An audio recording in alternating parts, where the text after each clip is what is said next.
हम लोग भगवद गीता के दूसरे अध्याय के भगवद गीता यथारूप के दूसरे अध्याय के 28वें श्लोक को देखेंगे। अभी तक 27वें में आपने क्या देखा?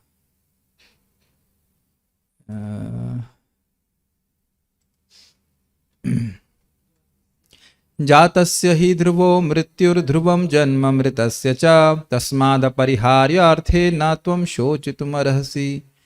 जिसकी मृत्यु है, जिसका जन्म है उसकी मृत्यु ध्रुव है, निश्चित है, और जिसका जो मर गया है उसके जो मरेगा मरा है उसके पहले किए गए कर्मों के अनुसार उसका देह की प्राप्ति ध्रुव है। इसलिए अपरिहार्यार्थे इस जन्म मरण लक्षण में अर्थ में या तुम्हारे कर्तव्यों के संबंध में तुम्हें जो अपरिहार्य कर्तव्य है क्षत्रिय के रूप में तुम्हें करना है, न तुम शोचो तुम्हारे, तुमको तुम्हारे से विद्वान को शोक करना उचित नहीं है। अब एक ये बड़ा रुचिकर श्लोक है।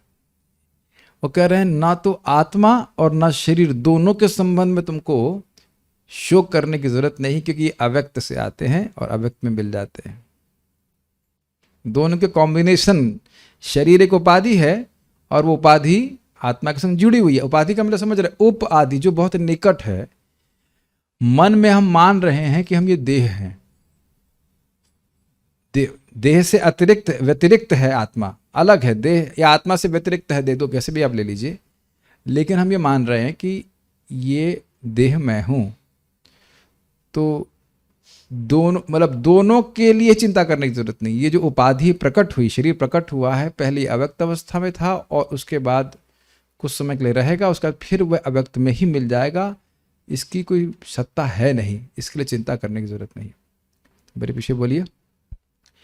अव्यक्तादीनि भूतानि, अव्यक्तादीनि भूतानि व्यक्तमध्यानि भारत, व्यक्तमध्यानि भारत, अव्यक्तनिधनान्येव, अव्यक्तनिधनान्येव तत्र का परिदेवना, तत्र का परिदेवना। अव्यक्तादीनि भूतानि व्यक्तमध्यानि भारत, अव्यक्तादीनि भूतानि व्यक्तमध्यानि भारत, अव्यक्तनिधनान्येव तत्र का परिदेवना, अव्यक्तनिधनान्येव तत्र का परिदेवना। अव्यक्तादीनि भूतानि व्यक्तमध्यानि भारत, अव्यक्तादीनि भूतानि व्यक्तमध्यानि भारत, अव्यक्तनिधनान्येव तत्र का परिदेवना, अव्यक्तनिधनान्येव तत्र का परिदेवना।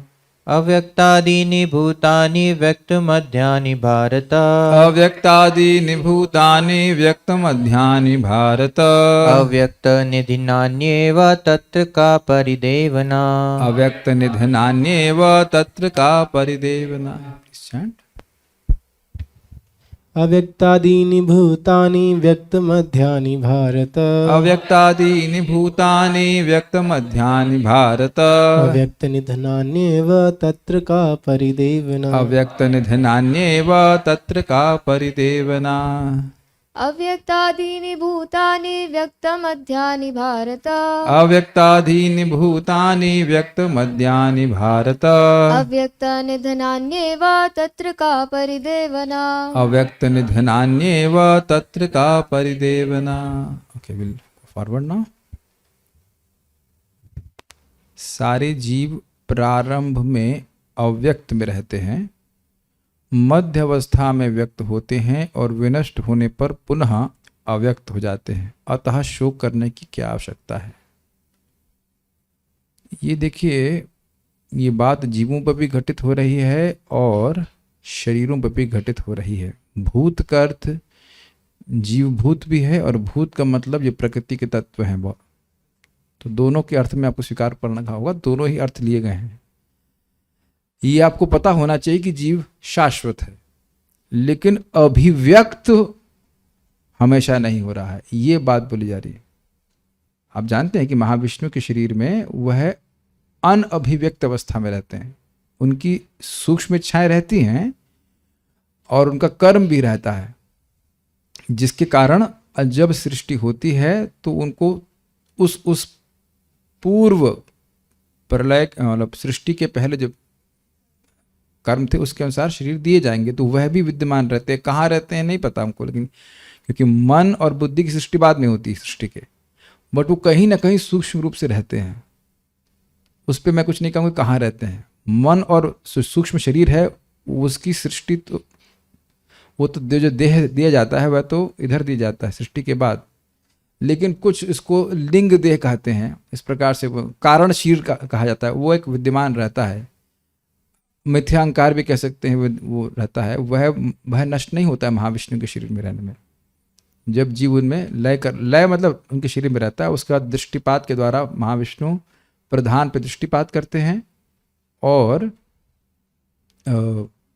महतत्व की सृष्टि होती है। उसमें जीव शक्ति होती है, काल शक्ति होती है, अविद्या शक्ति भी आती है इसमें। भारत मतलब हे अर्जुन भूतानी सभी जीव, और सभी जीव के बाद आपको लेना पड़ेगा कॉमा लगा लीजिए, अथवा सारे भौतिक तत्व जिनसे कि विभिन्न प्रकार के शरीर बनते हैं। अव्यक्त आदिनी प्रारंभ में अप्रकट या अज्ञात रहते हैं। इसको थोड़ा समझने का प्रयास कीजिए। अव्यक्त जिनका आदि है, अव्यक्त आदिनी, ये हमको आज इस बार समझ में आया कि क्या बोलना चाहते हैं। अव्यक्त जिनका आदि अर्थात प्रारंभ है। अव्यक्त क्या है? प्रधान। तो प्रधान किसका आदि है? हमारे भौतिक शरीरों का।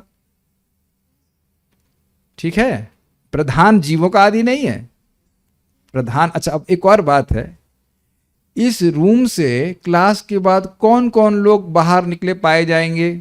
जो इस रूम में है, सिंपल बात। इस नॉट जो रूम में नहीं है वो नहीं पाया जाएगा। ये कैच कर रहे हैं? बड़ी इंटरेस्टिंग बात है। तो प्रधान में सूक्ष्म रूप से हमारे शरीर विद्यमान रहते हैं, ये भागवत में भी है, श्लोक दिखाऊंगा वो तीसरे में, लेकिन वो प्रकट नहीं होते हैं, इसलिए कह रहे अव्यक्तादीनी। अव्यक्त मतलब प्रधान, और प्रधान वही जो कोई वस्तु किसी कारण में है ही नहीं, तो कार्य के रूप में कैसे प्रस्तुत हो जाएगी?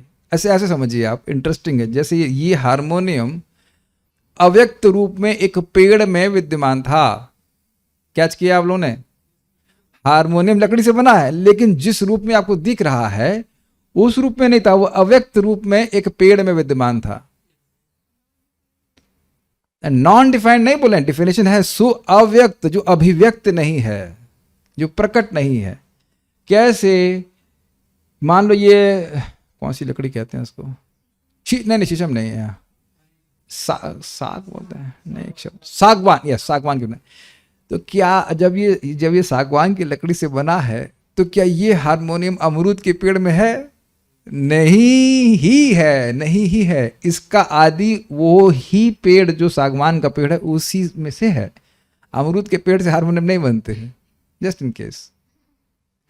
तो अव्यक्त आदि का मतलब है कि प्रधान से ही आया है, जो भी मन बुद्धि अहंकार जो कुछ भी है, और वो अव्यक्त है। अच्छा, व्यक्त मध्यानि, मध्यावस्था में व्यक्त या ज्ञात होते हैं। ये तो आप देख ही रहे हैं, हम सबको अपने एक दूसरे के शरीर दिख रहे हैं, मन बुद्धि अहंकार। तो ये व्यक्त का मतलब हुआ जन्म और मृत्यु के बीच का अंतराल, इसको व्यक्त अवस्था कह रहा है। जिस रूप में आपका मेरा शरीर दिख रहा है वो कब से दिख रहा है? जन्म के समय से लेकर मृत्यु के समय के बीच का समय है, ये बोल रहे हैं। तो कुछ समय के लिए लोग व्यक्त रहते हैं। और फिर कह रहे हैं अव्यक्त निधनानि एव, निधनन का मतलब हो गया लय। इस प्रधान में ही ये इन सब का लय हो जाएगा, मृत्यु के बाद भी अव्यक्त या अज्ञात हो जाते हैं। तत्र का परिदेवना, अतः उसके लिए शोक क्यों? ये तो शरीरों के लिए हो गया। अब जरा दूसरे एंगल से सोचिए, हम सभी के माता पिता हमसे आसक्त हैं ही, उनको कहने की बात ही नहीं है, लेकिन उनको पता नहीं कि हम कहाँ से आ रहे हैं। आप लोग पता हो ना, आप पिछले जन्म में क्या थे। कभी कभी तो ऐसा भी कहा जाता है कि जो पिछले जन्म का शत्रु है वही लड़के के रूप में पैदा हुआ, और वो बातें थोड़ी देर बाद रियलाइज होती हैं जब वो थोड़ा बड़ा हो जाता है।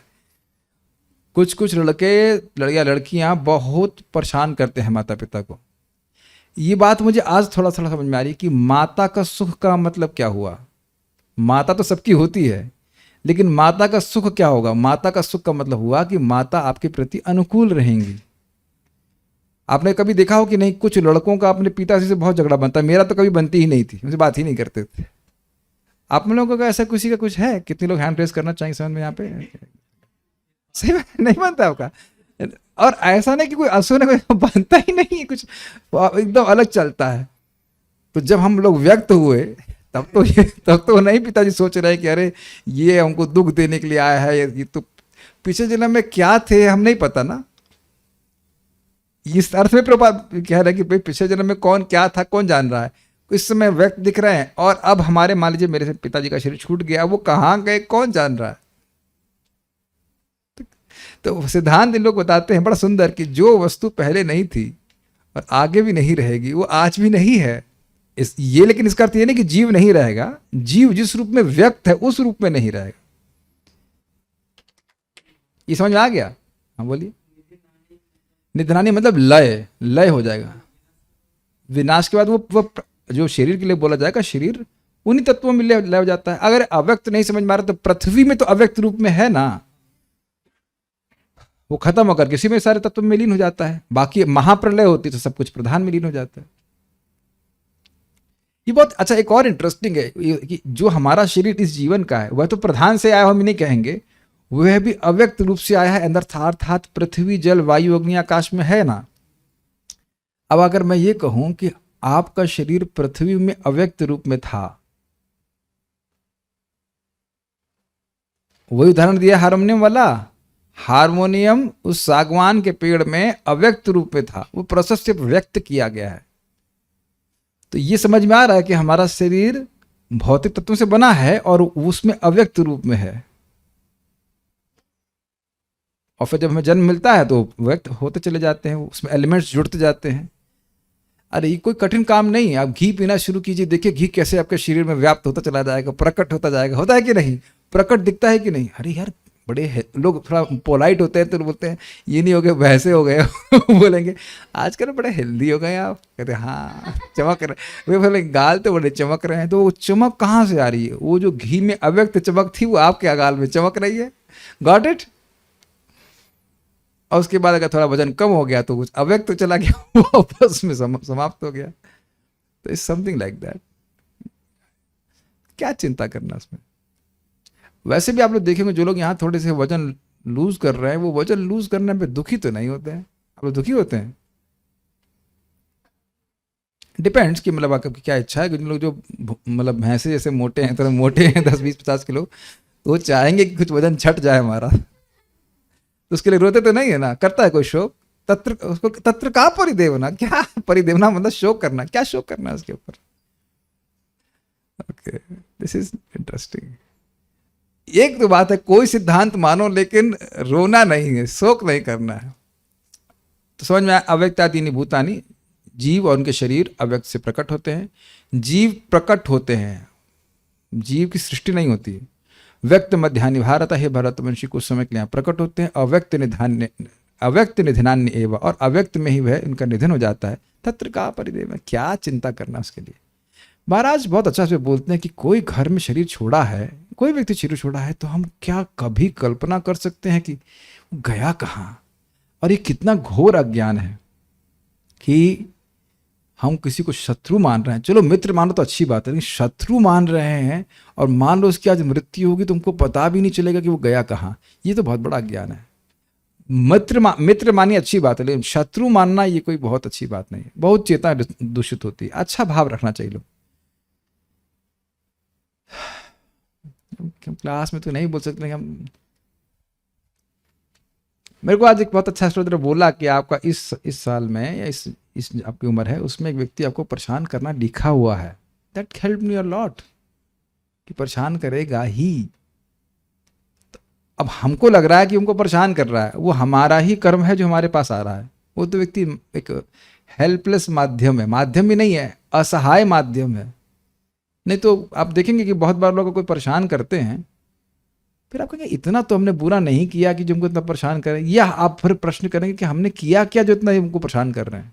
कभी ऐसा हुआ नहीं? आप लोग सब लोग, आप लोग के लिए भगवान सुखाले बना दिए जगत में। You don't question, so you should remember. ये तो प्रैक्टिकल में मान एकदम 100% मान गया कि कोई व्यक्ति बुरा बर्ताव कर रहा है तो वो असहाय है ऐसे बर्ताव करने के लिए। he is an helpless instrument of my own karma. देखिए चीज़ें चेंज नहीं होती हैं, आपका दृष्टिकोण चेंज हो जाता है शास्त्र से, वो इट हेल्प्स अ लॉट। श्रीधरी और जब हमारा वो समय समाप्त हो जाएगा तो वो व्यक्ति गायब, या वो दोस्त बन जाएगा, या कुछ भी हो जाएगा। ये भी होता है कभी आप लोग संग वो व्यक्ति दोस्त हो गया, ये बाद में क्षमा मांगेगा आपसे, बहुत हमने अपराध कर दिया ये वो। एक छोटी सी घटना बताऊं बड़े मजेदार की। एक व्यक्ति को खराब ईमेल लिखा, बहुत खराब ईमेल लिखा, बहुत पुरानी बात है ऐसे करके।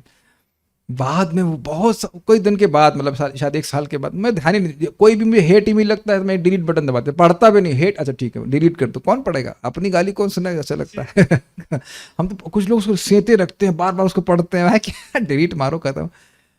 बाद में वो मैसेज के, प्रभु जी वो आप थे क्या कोई और व्यक्ति मुझसे गुस्सा था और उसको टाइप नहीं करना आता था, वो डिक्टेट कर रहा था, ये व्यक्ति टाइप कर रहा था समझ में आया? तो वो टाइप करके लिख दिया, पोस्ट कर दिया, तो अब उसमें क्या इतना चिंता करना है। प्रभु जी आपसे प्रति अपराध हो गया। हमने कहा हम तो पढ़े ही नहीं उसको, ऐसा आप जो भी लिख दिए थे, हमने कहा कुछ तो ऐसे लिख दिया, तो याद भी नहीं क्या लिखा है। देखो अब तो वो अव्यक्त हो गया, याद भी नहीं उसने क्या लिखा था, कुछ कुछ लिखा था ऐसा। और उसमें कितनी एनर्जी इन्वेस्ट करते हैं कि नहीं, शोक करना चालू कर देते हैं कि नहीं, हाय ऐसा क्यों कर दिया, हाय वैसा क्यों कर दिया, और आपका भजन का समय खराब। ठीक है श्रीधरी, अव्यक्तम अर्थात प्रधान। प्रधान के बारे में मुझे नहीं याद आ रहा है क्या होता है, कृष्णलादनी माता जी थोड़ा समझाएंगी प्रधान क्या होता है। जीवों के ऊपर कृपा करें, अब बताएं प्रधान क्या, गांव का प्रधान या शहर का प्रधान या क्या, बताइए बताइए। प्रभु जी प्रधान वो होता है जिसमें गुण जो है वो साम्यावस्था में रहते हैं, फिर भगवान अपनी जीव शक्ति और काल शक्ति का इसमें शोभ करते हैं, तो उससे महातत्व बनता है। ओके इसी को अव्यक्त कहते हैं। क्यों अव्यक्त कहते हैं? क्योंकि वस्तुएं उनमें हैं लेकिन प्रकट रूप में नहीं है, ये बात है। ये आप लोग बड़ा आश्चर्य करेंगे, मैं इसमें भागवत में इसे पढ़ रहा था अभी, तो आगे तो उसमें लिखा हुआ है कि हमारे शरीर, हमारे इंद्रियां, ये सब हैं प्रधान में, लेकिन अव्यक्त रूप में है। काफी इंटरेस्टिंग है ना। अब जो भी धारणा कर रहे हो उससे ऊपर है वो प्रधान। महातत्व बुद्धि तत्व, बुद्धि से भी सूक्ष्म है प्रधान। But is interesting to note, वह प्रधान ही उनका आदि है, अर्थात उत्पत्ति के पूर्व का रूप है। ये जो शरीर हमारे प्रकट हुए हैं, या और जो शरीर प्रकट हो रहे हैं, उनकी उत्पत्ति के पूर्व का रूप है प्रधान में, इसलिए अव्यक्त कह रहे हैं। अव्यक्तादीनि भूतानि अर्थात शरीर। समझ में आ रहा है आपको? ये जो विभिन्न प्रकार के शरीर हैं क्योंकि उनका आदि अव्यक्त है। आत्मा का आदि प्रधान नहीं है, आत्मा अनादि है। ओके, आत्मा का कोई कारण नहीं है। अव्यक्तादीनि भूतानि, प्रभुपाद जी ने जीव जिस अर्थ में लिया वो ये है कि जीव इस शरीर को धारण करके प्रकट होते हैं, जीव की सृष्टि प्रधान नहीं करता है। Is it okay? तो अव्यक्तादीनि भूतानि का समझ पा रहे हैं? ये जितने भी शरीर हैं, भूत का मतलब पंच महाभूत से बने हुए शरीर हैं, तो अव्यक्तादीनि, उनका आदि अव्यक्त है अर्थात प्रधान है। Is it okay? यह शरीर आदि, यह शरीर आदि मतलब शरीर एक्सेट्रा, सारे जितने शरीर हैं, शरीर पेड़ सब कुछ अपनी उत्पत्ति से पूर्व प्रधान में स्थित थे। जैसे मैंने आपको समझाया कि ये हारमोनियम एक सागवान के पेड़ में स्थित था लेकिन प्रकट नहीं था, कुछ किसी ने किया तो उस प्रकट रूप में आपको दिख रहा है। क्योंकि जो प्रधान में स्थित होता है उसी की अभिव्यक्ति होती है। जैसे इस हारमोनियम में एल्यूमिनियम भी लगा हुआ है, आप देख रहे हैं, लेकिन एल्यूमिनियम उस पेड़ में स्थित नहीं था, सागवान के पेड़ में। एल्यूमिनियम कहीं माइन में था, तो माइन से ही निकाल करके यहां प्रकट रूप में दिख रहा है। Is that okay? सिंपल सी बात बोल रहे हैं। व्यक्तम अर्थात अभिव्यक्त मतलब प्रकट, और मध्यम अर्थात जन्म और मरण के अंतराल की स्थिति, बीच वाला स्थिति। अव्यक्त निधनानि अर्थात लय, आगे जाके जब शरीर नष्ट हो जाएगा तो वह अव्यक्त में मिल जाएगा। अब हम ये नहीं कहेंगे कि हमारे शरीर सीधे प्रधान में मिलते हैं, वो तो प्रलय के बाद उसमें मिलते हैं। इस जगत में आप अर्थ ले सकते हैं कि पृथ्वी में मिलते हैं, तो पृथ्वी अंततोगत्वा तो उसमें मिल जाएगी ना प्रधान में, तो उस अर्थ में कह रहे हैं। कठिन हो रहा है, सब समझ पा रहे हैं? ये शरीरों के बारे में बोल रहे हैं। ऐसे ये सारे शरीर हैं ही, मतलब ऐसा कोई शरीर नहीं है जो अव्यक्त ना हो। कभी कभी लोग अपने पति से पूछ सकते हैं, पत्नी पूछेगी अगर मैं मर गई तो क्या होगा, तो उसको श्लोक सुना दो, अव्यक्त मध्यानि भारत। क्या श्लोक है ये? एक मिनट, तुम पहले अव्यक्त थी, अव्यक्त आदिनी भूतानी, व्यक्त मध्यानि भारत, अभी तुम व्यक्त हो, अव्यक्त निधनान्य, अव्यक्त में तुम निधन के बाद तुम अव्यक्त में लीन हो जाओगी, तत्र का फर्क, तेरे लिए क्यों रोऊंगा मैं। सिंपल सी बात।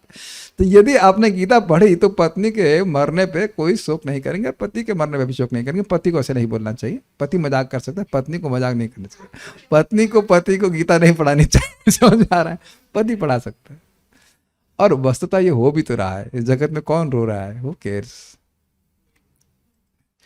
इनकेस आप वक्त बोले कि अगर आप चाहते हैं कि सभी लोग आपको पसंद करें तो आप मर जाइए, क्योंकि मरने के बाद लोग निंदा नहीं करते थे, अच्छे आदमी थे ये, चाहे एक नंबर गुंडा रहा लेकिन फिर बोलते हैं अच्छे आदमी थे। ठीक, इसलिए इनके लिए क्या शोक करना है, शोक करना है, और फिर शोक के कारण क्या विलाप करना है। शोक ही नहीं करना है और आप विलाप कर रहे हैं, ये कहने का आशा है। शोक ही नहीं करना चाहिए, और शोक के बाद जो रुआ धुआ चल रहा है, विलाप कर होता है, अरे साहब क्या करें, बहुत दुखी हो गया, रो भी रहा है और बोल भी रहा है। तो क्या शोक ही नहीं करना चाहिए और शोक के लिए विलाप कर रहे हैं, शोक के कारण विलाप करें, संबंध करिए, बंद कीजिए। अब इसको उदाहरण बड़ा सुंदर दे रहे हैं, कह रहे हैं देखो, जो जागृत व्यक्ति है वह स्वप्न में दृष्ट वस्तुओं के लिए जैसे शोक नहीं करता वैसे शोक नहीं करना चाहिए, ये अर्थ है। इसको आगे भी टीका में ले गया। क्यों? आप लोग कुछ भी दिख रहा है स्वप्न में, क्यों? जागृत है, स्वप्न चल नहीं रहा है, तो स्वप्न की वस्तुएं अव्यक्त थी ना स्वप्न से पहले, और स्वप्न में व्यक्त हो गई ना, व्यक्त मध्या, और उसके बाद जैसे ही स्वप्न टूटता है तो वह अव्यक्त हो जाती है। कोई रोता है उसके लिए, बताइए। See how tasty this, every day we are experiencing it. रोज स्वप्न देखते हैं और खूब बढ़िया बढ़िया सपना। आज मैं स्वप्न में सनक सनातन रूप से खूब झगड़ा कर रहा था, पता नहीं क्या, ये भी भूल गया कि किससे झगड़ा हो रहा था, बहुत झगड़ा हो रहा था हमारा। यहाँ पे भी कभी कभी हम लोग हल्का फुल्का झगड़ा कर लेते हैं, आर्गुमेंट कर लेते हैं, हमारा जो स्वभाव है उसके अनुसार कभी कभी ऐसा, अब तो हम शांत रहते हैं। तो वही सपने में दिख रहे थे। अब ये भी याद नहीं है कि कितना, बहुत देर झगड़ा हुआ, लेकिन अभी ये भी याद नहीं है कि 3 बजे में क्या झगड़ा कर रहा था उनसे। यह भी कहना कठिन है कि 3 बजे ही स्वप्न देख रहा था। I don't know when, but somewhere in the morning. कभी ऐसा हुआ आप लोग संग कि बहुत झगड़ा कर रहे, बहुत महत्वपूर्ण विषय पे? बहुत। मैं तो ऐसी शिक्षा लेता हूं कि भाई जैसे वो स्वप्न के झगड़े हैं वैसे ही जागृत जीवन के झगड़े हैं। क्या महत्व है उसका? तो सुना तो हमने है, लेकिन आप प्रयास करें कम से कम झगड़ा करना तो बंद कर दें। इट स्वप्न में कुछ कंट्रोल है कि कौन व्यक्ति कैसे बर्ताव करेगा, कुछ अप्लाई करने के लिए है ना? आज है ना? हमारे क्वेश्चन मेकर होगा, कोई अप्लाई करने के लिए है कुछ आपके लिए? नहीं, कोई खराब बर्ताव नहीं किया आपके संग आज? we don't have to fight, just be an observer as far as possible. मैं पॉइंट ड्राइव कर पा रहा हूं। People will misbehave for no reason, but there is always a reason which you may not be able to say. लोग हमेशा आपके संग कुछ ना कुछ गड़बड़ करेंगे, इसीलिए गड़बड़ शुरू होने से पहले 16 माला कर लीजिए, उसके बाद गड़बड़ से डील करेंगे। एक वक्त बड़ा अच्छा बोलते थे, the bad news will still be there, कि नहीं? बुरी खबर तो 16 माला के बाद भी रहेगी ना, तो सुन लेना बाद में, अभी क्यों दुखी हो रहे हो? आधे घंटे बाद सुन लेना जो भी कुछ है। कितना आग्रह है ना हम लोग को बुरी खबर सुनने का। अभी सुनो, अच्छी चीज हो रही है उसको देख रहे हैं, सिंपल क्या उसके लिए रोना है? ठीक है, ये बहुत अच्छी बात है। हम लोग सोच रहे हैं कि इस समय हम सब कंट्रोल में हैं, जो चीज़ हो रहा है हम सब कंट्रोल में कर रहे हैं। It's not like that.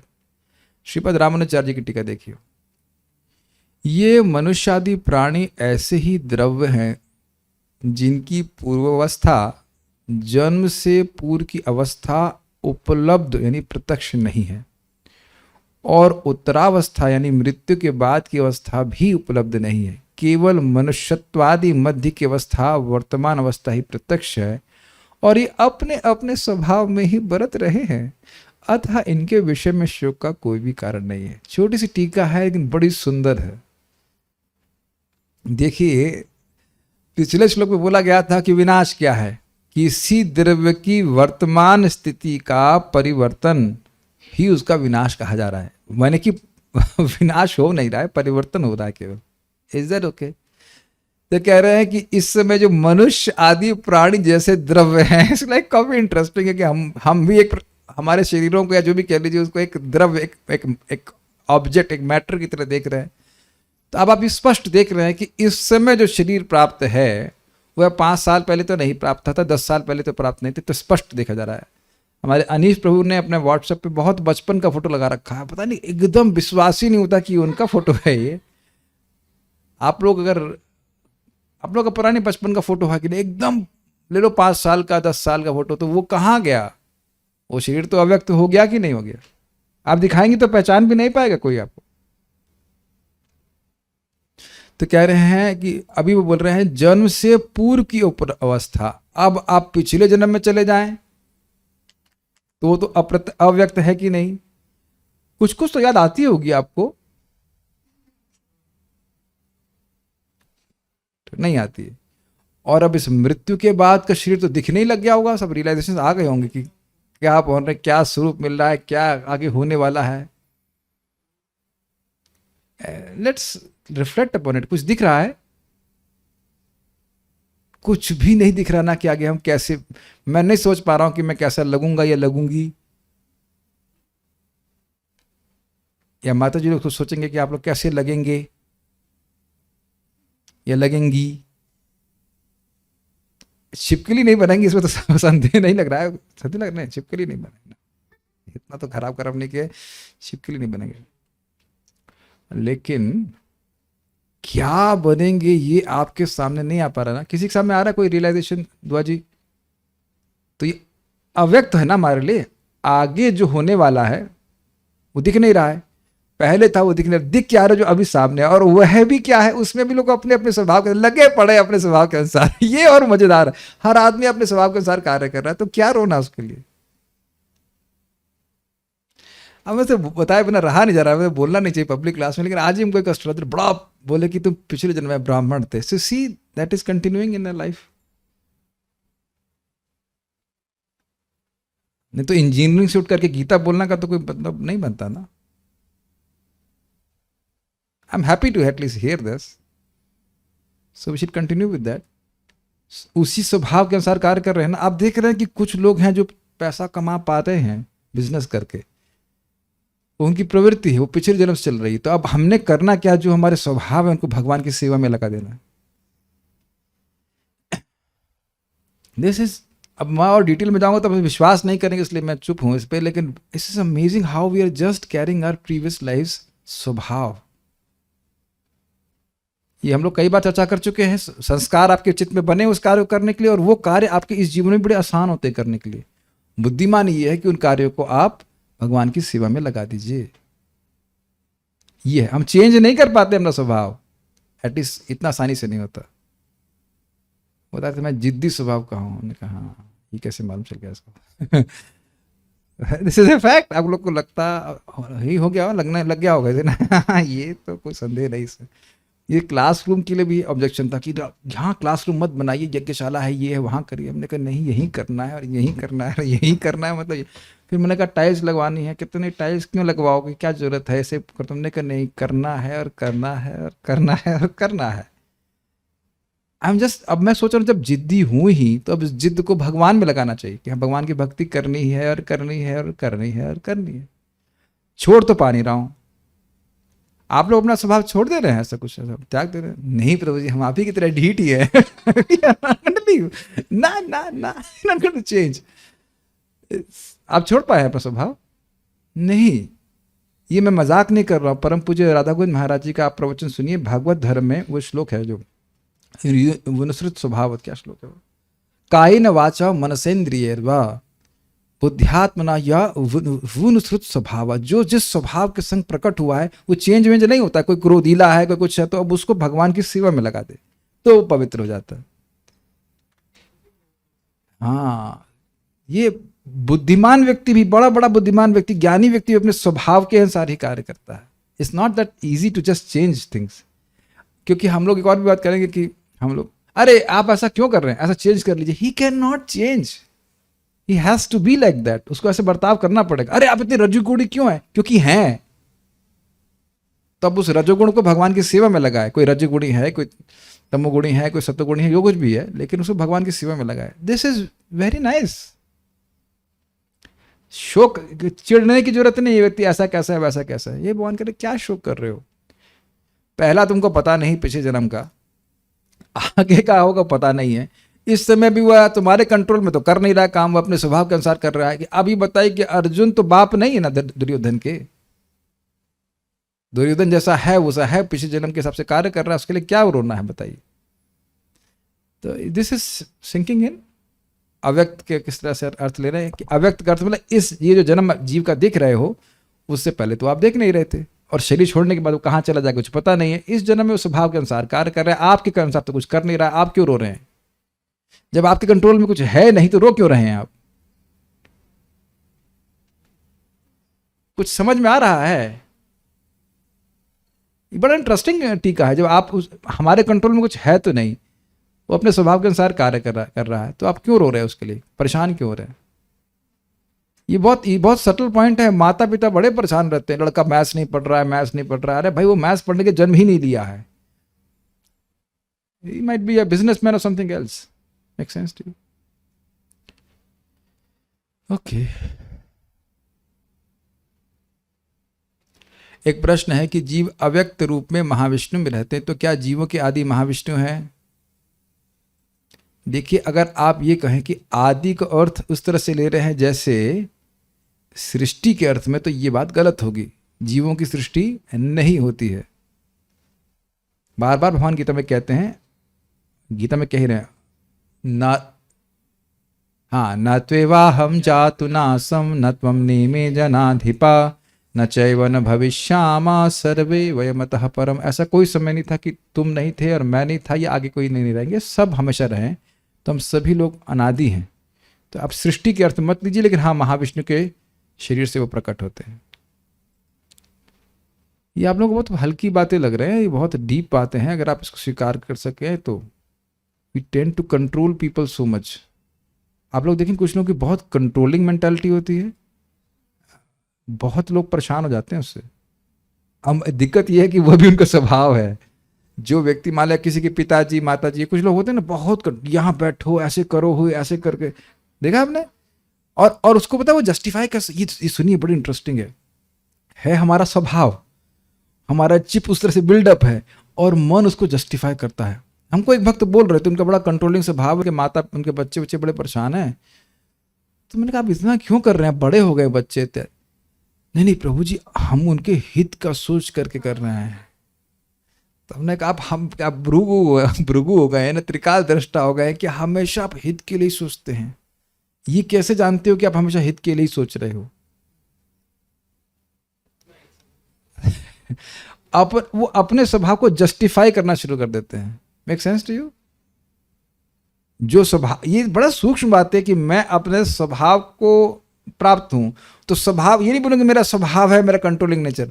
नहीं, उनके हित के लिए सोच रहे हैं, इसलिए हम कंट्रोल कर रहे हैं. You can't control people. भगवान भी तो बोल रहे हैं यथा इच्छा से तथा करो. तुमको सबको बता दिया, तुम समझो, अब जो कुछ विचार करो.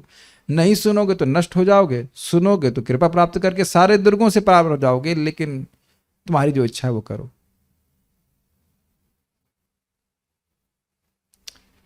सारार्थ वर्षणी. इस प्रकार जीव के पक्ष में न जायते म्रियते वा कदाचिन नायम भूत्वा भविता व न भूया अजो नित्यम शाश्वतो यम पुराणो न हन्यते हन्यमाने शरीर. ये जीव के शाश्वतता के बारे में भगवान ने बताया इत्यादि के द्वारा. और जातस्य ही ध्रुवो मृत्यु ध्रुवम जन्म मृतस्य च तस्माद परिहारार्थे न त्वं शुचितुमर्हसि इत्यादि के द्वारा शरीर के पक्ष में शोक का निवारण किया भगवान ने. Is that okay. अब अव्यक्त इत्यादि के द्वारा जीवात्मा और शरीर दोनों के लिए शोक का निवारण कर रहे हैं. अव्यक्त से शरीर आया, जीव आए, और उनका जो कॉम्बिनेशन है ये आया, उसके बाद फिर ये लीन हो, कुछ समय के लिए रहेगा फिर लीन हो जाएगा। अरे आप और आपका शरीर, देह और देही, तो देह और देही अव्यक्त से प्रकट हुए और उसके बाद कुछ समय के लिए रहे साथ में, उसके बाद फिर व्यक्त हो जाएंगे। और महाप्रलय की बात तो छोड़ दीजिए, इस जगत में भी तो बार बार ऐसा हो रहा है ना कि अगला देह फिर मिलेगा, फिर हम देह दूसरे देह को प्राप्त करेंगे, तो कॉम्बिनेशन आता जा रहा है, छूटता जा रहा है, आता जा रहा है, छूटता जा रहा है, उसके लिए क्या शोक करना। देवता, मनुष्य, पशु, पक्षी आदि जन्म के पूर्व अव्यक्त रहते हैं। उस समय भी सूक्ष्म और स्थूल देह स्व आरंभक पृथ्वी आदि द्रव्यों के कारणात्म रूप में वर्तमान रहने पर भी अप्रकाशित ही रहते हैं। ये समझ में आए? कठिन हिंदी है, आसान हिंदी है, बहुत सिंपल। अगर मनुष्यों और पशु पक्षी की बात करें तो उनका देह स्थूल रूप में पृथ्वी में व्याप्त है या नहीं है? Is it okay? और सूक्ष्म रूप से उनके मन में व्याप्त है। क्यों? क्योंकि नहीं, मृत्यु के समय आपने उस मन में क्या छाप पड़ी थी उसके अनुसार उसको अगला शरीर प्राप्त होगा। अगर मान लो मैंने कुत्ते का स्मरण किया मरते समय, तो डॉगी का शरीर मिलेगा। सिंपल।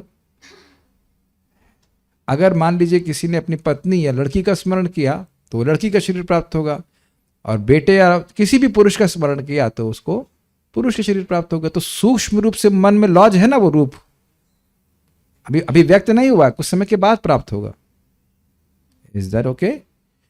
ये तो सूक्ष्म हो गया, और उसके बाद स्थूल रूप से पृथ्वी में विद्यमान है, वहां से उठ करके शरीर मिल जाएगा। अब मेरा समझाने का तरीका थोड़ा अजीब सा होगा कि पृथ्वी से तो उठ के हम प्रकट नहीं होते हैं, लेकिन वो सारा प्रोसीजर तो पृथ्वी के तत्वों से ही आता है। भाई पृथ्वी से अन्न आता है, अन्न से क्या कहते हैं खाना, शरीर में रक्त बनता है, रक्त से वीर्य बनता है, उसके बाद माता का शरीर में भी जो भी तत्व है वह भी तो पृथ्वी से बने, तो सब कुछ पृथ्वी का ही ट्रांसफॉर्मेशन है। ऐसा तो नहीं होता कि पृथ्वी से निकाल करके हमें शरीर मिल जाता है, but the procedure is that only, बात है। तो अप्रकाशित रहते हैं। काफी इंटरेस्टिंग है ना कि बहुत सारे बच्चे पैदा होने वाले हैं जो पृथ्वी में अव्यक्त रूप में है। अगर ऐसे सोचिए, काफी इंटरेस्टिंग है। जैसे बहुत सारे हारमोनियम बनने वाले हैं जो अव्यक्त रूप में पेड़ों में है। काफी इंटरेस्टिंग है। ये एक और धर्म आप समझ सकते हैं कि एक पत्थर है और पत्थर में एक मूर्ति अव्यक्त रूप में है। अब तो स्पष्ट समझ आ रहा है। वे मध्यकाल में व्यक्त होते हैं और निधन के पश्चात पुनः अप्रकट हो जाते हैं। इस पे कोई थोड़ा थोड़ा विचार कर रहा है कि जो भी हमारे पिताजी माताजी थे या जो भी शरीर छूट गए वो कहाँ गए पता ही नहीं है, और उनको आपकी खबर ही नहीं है। They can't care less. This is very interesting.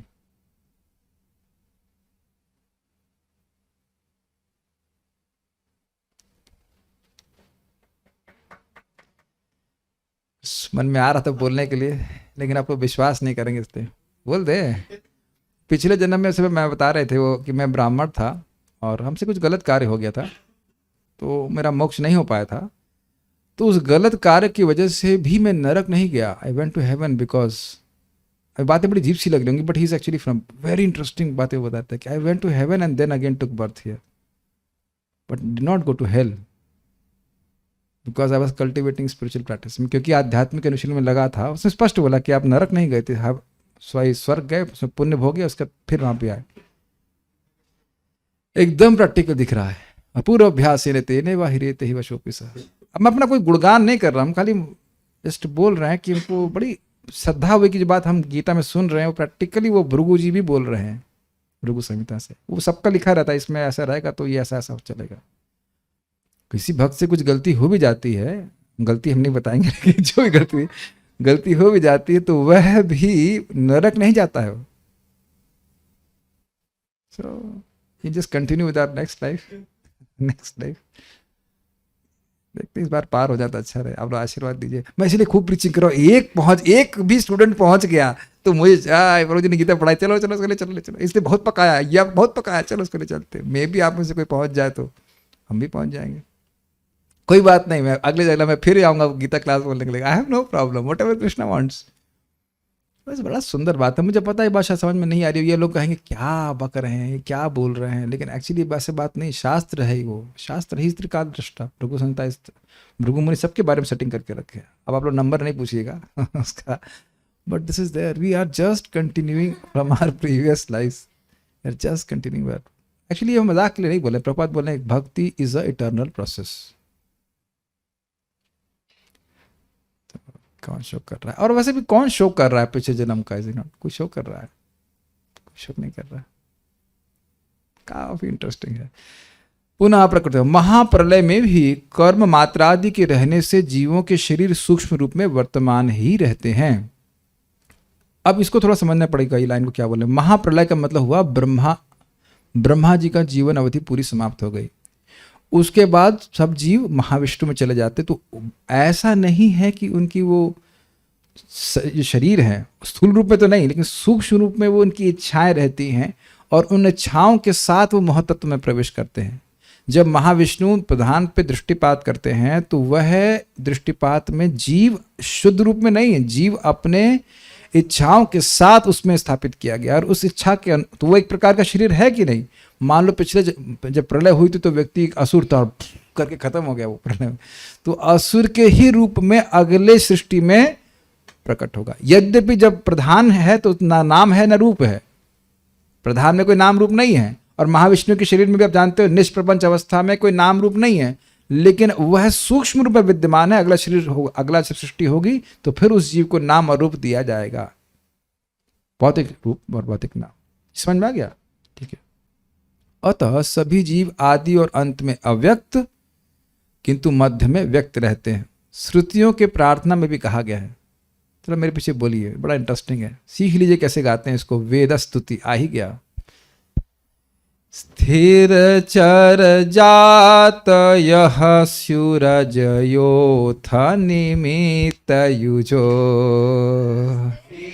चर जात यह सब खुश हो गए. स्थिर चर जात यह सूरजयोथ निमित्त युजो. स्थिर चर जात यः सूरजयोथ निमित्त युजो.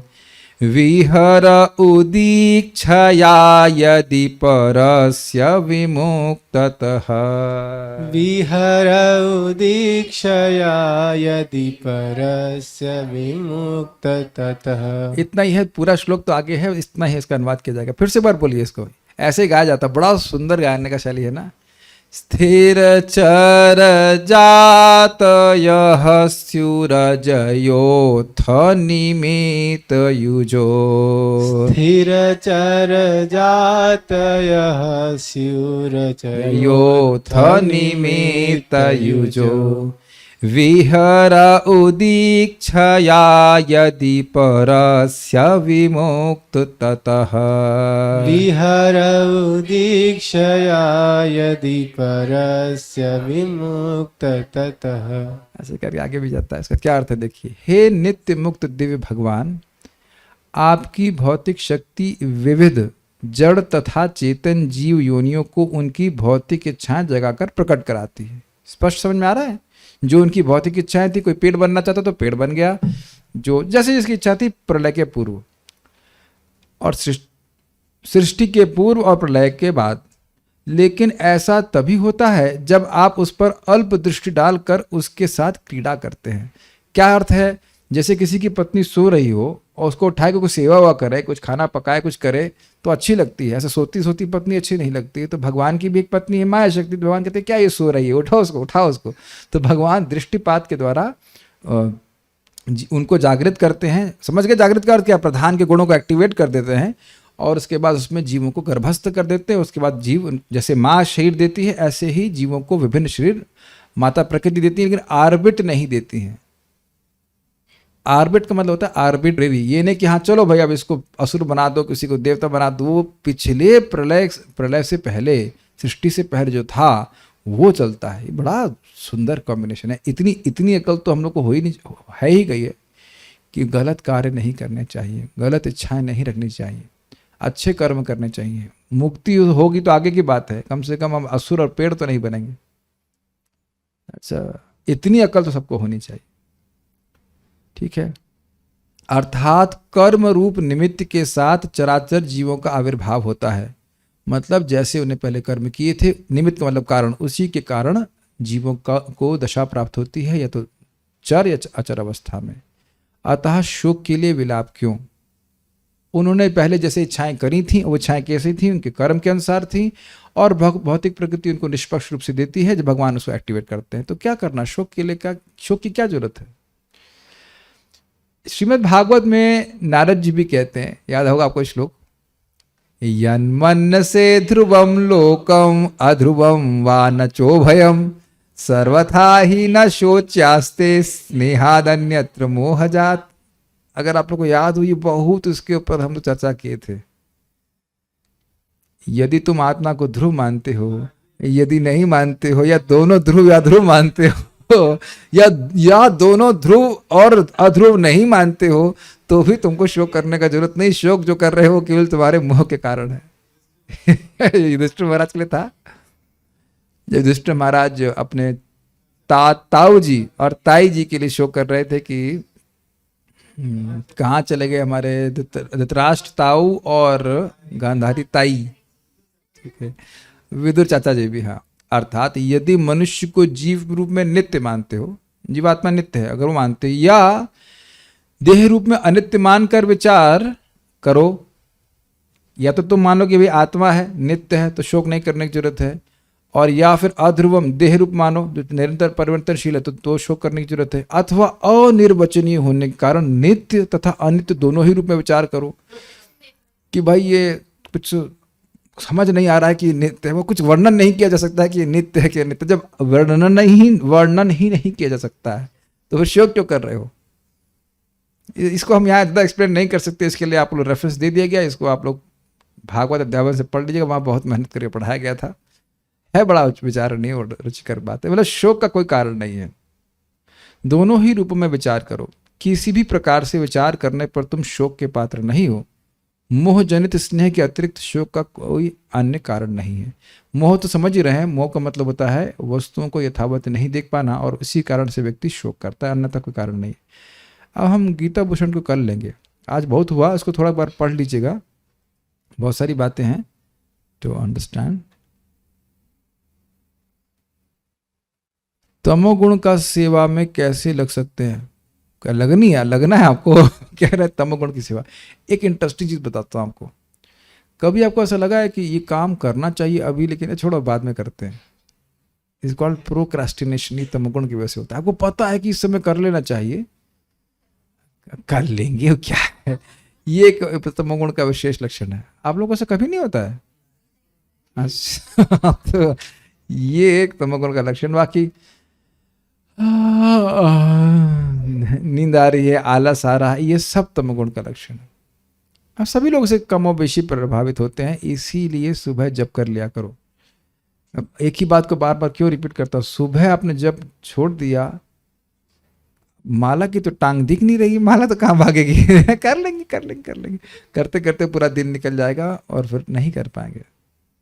The sense of urgency which you have in the morning is not there in the day time. परिवर्तन हो जाता है। और रात में क्या बोलते हैं, एक ब्रह्मचारी हमको बोला, प्रभु जी कभी कभी छूट जाता है, राधा रानी से प्रार्थना कर लेते हैं, माफी मांग लेते हैं, राधा रानी छोड़ दीजिए, माफ कर दीजिए। राधा रानी माफ करने के लिए है, कोई बात नहीं। तो एक दो माला छोड़ दिए, कोई दिक्कत नहीं। So one be alert on this point.